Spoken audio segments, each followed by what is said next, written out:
ज्या कंपनीच्या विमानात वडिलांचा मृत्यू झाला त्याच कंपनीच्या विमानात बसून पार्थ पवारांनी प्रवास केल्यानं सगळ्यांच्या भुवया उंचावल्यात. पण मुंबईहून पुण्याला VSR कंपनीचं विमान पार्थ पवारांसाठी कुणी बुक केलं?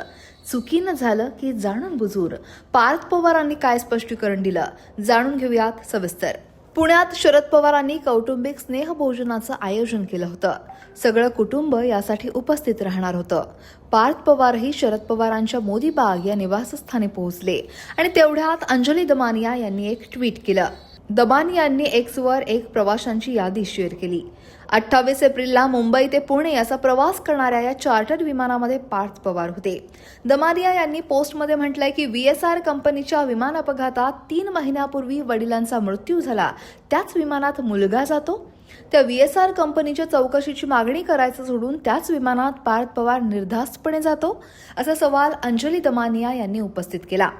खरं तर पुण्याच्या मोदी बागेत शरद पवार यांच्या उपस्थितीत एका स्नेहभोजनाचं आणि महत्त्वाच्या बैठकीचं आयोजन करण्यात आलेलं.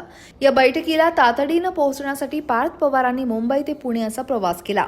मात्र हा प्रवास त्यांनी VSR कंपनीच्या विमानानं केल्याचं समोर येताच राजकीय वर्तुळात खळबळ माजली. 28 जानेवारीला बारामतीजवळ झालेल्या भीषण अपघातात अजित पवारांचा जीव गेलेला. या घटनेला 3 महिने पूर्ण होत असताना हा प्रकार घडल्यानं आश्चर्य व्यक्त होत आहे. एका बाजूला रोहित पवार या कंपनीविरोधात रान उठवत असताना पार्थ पवारांच्या या प्रवासानं संभ्रमाचं वातावरणही निर्माण झालं. खरं तर आमदार रोहित पवार यांनी अजित पवारांच्या निधनानंतर सातत्यानं VSR कंपनीवर गंभीर आरोप केले आहेत. हा केवळ अपघात नसून घातपाताची शक्यता असल्याचं म्हणत त्यांनी मंगळवारीच पुणे CID कार्यालयात पुरावेही सादर केले आणि त्यानंतर दुपारीच त्याच दिवशी पार्थ पवार हे VSRच्या विमानानं पुण्यात पोहोचले. वाढता वाद पाहून पार्थ पवार यांनी भूमिका स्पष्ट केली. त्यांनी या प्रवासाचं समर्थन न करता ती एक तांत्रिक चूक असल्याचं म्हटलंय. त्यांनी ट्विट करत लिहिलं, मोदी बाग पुणे इथं पवार साहेबांना भेटण्यासाठी तातडीनं पोहोचायचं होतं. मी माझ्या कार्यालयाला विमानाची व्यवस्था करायला सांगितलं. शेवटच्या क्षणी झालेल्या व्यवस्थेमुळे नकळतपणे VSR एव्हिएशनचं विमान माझ्यासाठी बुक करण्यात आलं.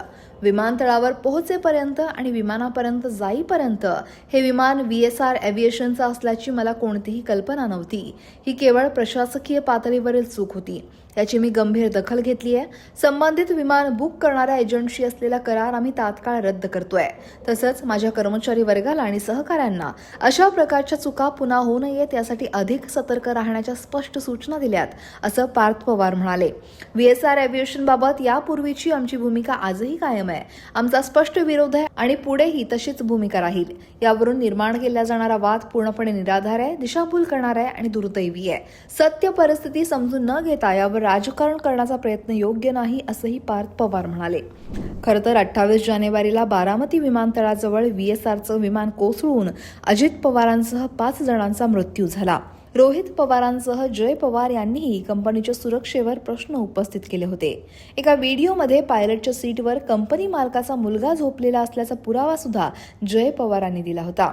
रोहित पवारांच्या तक्रारीनंतर DGCIनं याच कंपनीची 5 लिअरजेट विमानं ही यापूर्वीच ग्राउंड केलेली.